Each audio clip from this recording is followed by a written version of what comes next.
The last day of the 1932 season. Jimmie Foxx steps up with 57 home runs behind him. He connects. Number 58 clears the fence, too short of Babe Ruth's record. The newspapers run the next morning, and not one headline mentions the 169 runs batted in, the slugging mark higher than almost any man had produced. The Wire reads, "Fox falls too short. Ruth's record stands." The Associated Press calls him a slugger who lacked the flair of the Babe. Close, the writers say. Not close enough? Nobody mentions the 2 home runs erased by rain that season, wiped from the books as if they never happened. 19 years later, 1951, Jimmie Foxx is elected to the Hall of Fame on his first try. 534 career home runs, second only to Babe Ruth in the history of the sport. 3 Most Valuable Player awards. A Triple Crown. 13 straight seasons of 100 or more runs batted in. Ted Williams, the man who hit beside him in Boston, will later speak of him in a hushed voice, almost like a prayer. You just can't imagine how far he could hit a baseball. James Emery Fox is born in 1907 in Sudlersville, Maryland, on the rural Eastern Shore, a place of flat farmland and quiet roads. He grows up working the soil with his father, building forearms that will later terrify pitchers across the American League. At 16, still enrolled in school, he wins the Maryland State Sprint Championship, a sign of an athleticism that goes far beyond raw power. That same year, he shows up to a tryout in Easton wearing overalls straight off the farm. He signs as a catcher, his position back home, and immediately hits over 290, with 10 home runs in his first taste of professional baseball. Within a single year, the Philadelphia Athletics bring him north. He is 17 years old, pinch hitting against grown men twice his experience, and he gets a hit in his very first major league at-bat off Ian Gregg. There is no long minor league apprenticeship, no slow build. A farm boy from a town most Americans cannot find on a map is suddenly standing in a big league batter's box, built like something out of Greek sculpture, with a swing that does not look like it belongs to a teenager. Connie Mack, the legendary athletics manager, sees the talent immediately. But he also sees a roster that already has its catcher, a future Hall of Famer named Mickey Cochran, standing in the way. For 3 full seasons, Fox sits on the athletics bench, blocked behind Cochran. He plays catcher when he can, third base when Mack needs him there, first base in scattered stretches. In 1927, his only real chance comes in 61 games, where he hits 323, but the press barely takes notice. The narrative that follows him in these early years is not flattering. He is described as a utility man without a true position, a strong farm kid with raw power but no defined skill, a project rather than a star. Bob Brogue, the influential Street Louis sports writer who will follow his career for decades, writes that Fox is built like a Greek god but plays like he is still finding his footing, a phrase meant as faint praise at best. By 1928, Mack finally gives him real playing time, 118 games, mostly at third base, a position Fox has barely practiced. He hits well, but scouts around the league still question whether he will ever settle into one spot long enough to refine his game. Some compare him unfavorably to younger first basemen with cleaner footwork. The whispers are consistent. Tremendous strength, unclear future, a hitter without a home. In 1929, Mack finally turns him loose at first base, and Fox becomes the anchor of an athletics lineup that wins 3 straight pennants and 2 World Series championships from 1929 through 1931. He hits 354, with 33 home runs that first full season, numbers that would headline any other era. But this is the era of Ruth and Gehrig in New York, and the back pages of America's newspapers belong almost entirely to the Yankees. When Fox hits 3 home runs in a single World Series game, the coverage treats it as a footnote to the larger Yankees dynasty conversation happening 100 miles north. Then comes 1932, a season historians will later call one of the greatest offensive performances in baseball history. Fox finishes with a 364 batting average, 58 home runs, 169 runs batted in, 151 runs scored, 438 total bases, and a slugging percentage of 749, a number that still ranks among the highest ever recorded. He wins the Most Valuable Player award easily over Lou Gehrig. And yet the dominant headline of the season is not his triumph. It is his failure to clear 60 home runs. Bob Brogue's Circle of Street. Louis writers framed the entire summer around Ruth's untouched record, rather than the historic season unfolding in front of them. Foxx out-hits nearly every player in baseball history that year, and the story written about him is one of falling short. In 1933, Foxx answers every doubt the only way he knows how. He hits 356, blasts 48 home runs, drives in 163 runs, and wins the American League Triple Crown, the 9th player in history to do it.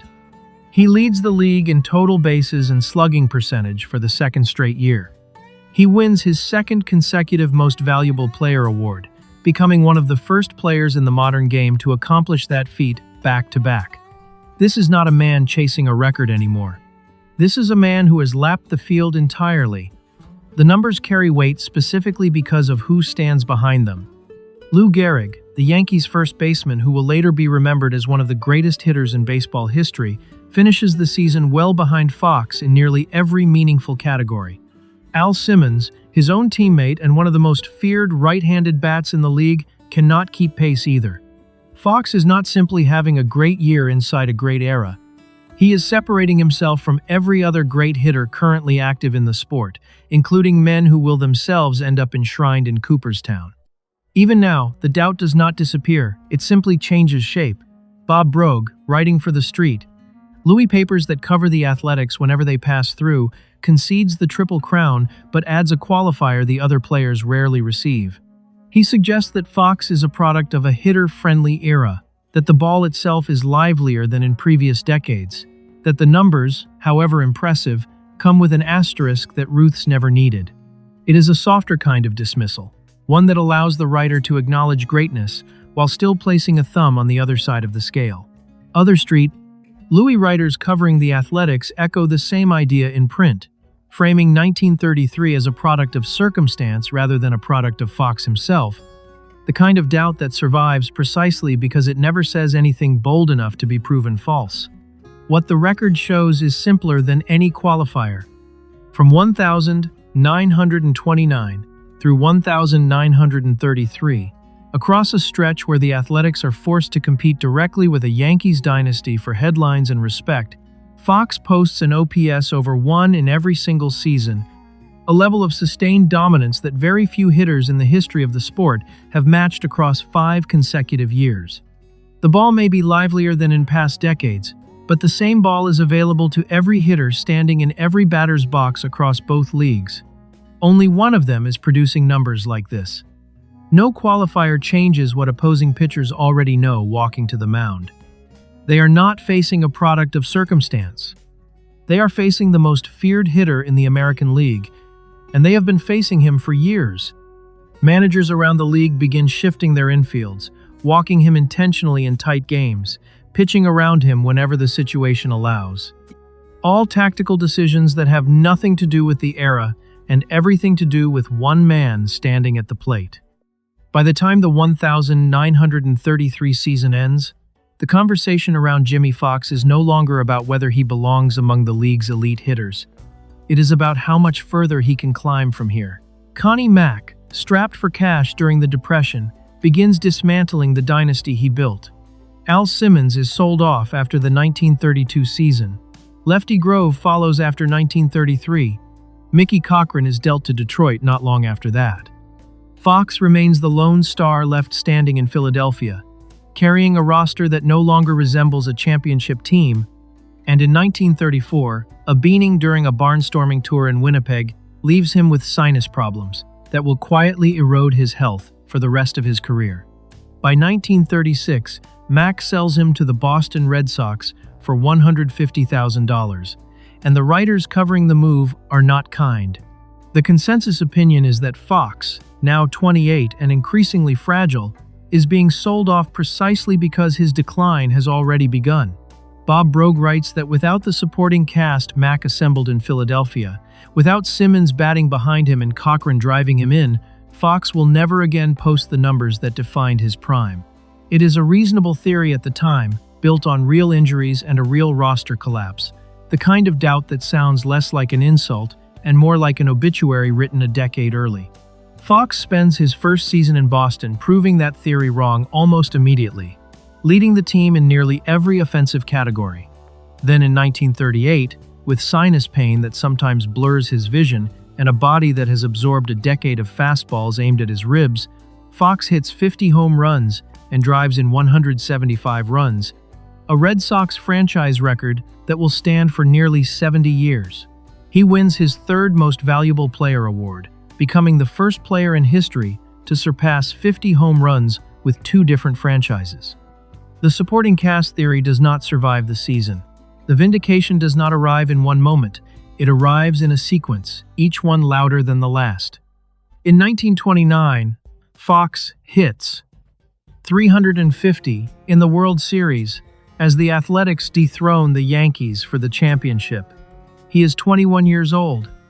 In 1932, he produces a slugging percentage of 749, a number that still ranks among the 5 highest single seasons in the history of the sport. He hits 3 home runs in a single game against Cleveland on July 10, collecting 6 hits in 18 innings. In 1933, he wins the Triple Crown outright, leading the league in batting average, home runs, and runs batted in during the same season. Babe Ruth begins his final decline in New York. From 1,929 through 1,940, Foxx hits 30 or more home runs in 12 consecutive seasons, a record at the time that no player in either league had matched. He drives in 100 or more runs in 13 straight years. In 1938, playing through sinus pain that doctors cannot diagnose, he hits 50 home runs and 175 runs batted in, a Red Sox record that survives until David Ortiz finally breaks it in 2006, 68 years later. On the 24th of September 1940, Foxx hits his 500th career home run off George Castor, becoming only the second player in history to reach the mark, after Ruth alone. He is 32 years old, and for the next 67 years, no player younger than him will reach 500 home runs. Pitchers who face him leave behind stories that outlive their own careers. Lefty Gomez jokes for decades that he knew exactly what a sound meant the moment Apollo astronauts found debris on the surface of the moon, because he had heard that exact crack off his own pitching arm in 1937, the year Foxx sent one over the Fenway Park flagpole. Ted Lyons tells the same kind of story about a ball Foxx hit completely out of Comiskey Park. Even Babe Ruth, nearing the end of his own career, calls Foxx the greatest hitter in baseball during the 1932 season, adding that he felt sorry for him when he fell short of the home run record, because there was, in Ruth's own words, only one Ruth. It is an admission from the very man Foxx is constantly measured against, conceding that the measuring stick itself had been surpassed. In 1941, despite battling chronic sinus problems that affect his vision at the plate, Foxx still hits 19 home runs in a diminished role, numbers that would headline most other careers but barely register against what he had already built. By the time he retires in 1945, he has played 20 seasons, accumulated 534 home runs, and driven in 1,922 runs, the 10th highest total in the history of the sport. Bob Brogue, the same writer who once attached an asterisk to the 1,932 season and credited Foxx's prime to circumstance rather than talent, spends the following decades watching the rest of baseball catch up to what Foxx had already proven. By the time advanced statistics begin measuring slugging percentage and OPS against era-adjusted baselines, the numbers confirm what the box scores had been saying all along. Foxx's 1.038 career OPS places him among the handful of greatest hitters who have ever lived, regardless of decade, regardless of ballpark, regardless of the era a critic might point to as an excuse. Years later, in his own writing, Bob Brogue finally puts it in print without a qualifier attached. He calls Jimmie Foxx one of the 5 greatest hitters who ever played the game, no asterisk, no supporting cast theory attached. The man, once measured against an unbreakable record, outlasted every doubt written about him in every decade he played. Today, Fox's career OPS of 1.038 still ranks among the highest in baseball history. His 534 home runs still place him inside the top 20 all-time, set during seasons when travel meant trains and ballparks had no lights. The screens, the rainouts, the doubt about whether his numbers meant what they appeared to mean, none of it changed what every pitcher who faced him already understood, standing 60 feet and 6 inches away. So the question remains for anyone who still ranks the greatest hitters in baseball history. Where does a man with 3 Most Valuable Player awards, a Triple Crown, and a 749 slugging season actually belong on that list? And what does it take for a legacy built entirely on numbers to finally outweigh a single record he never broke?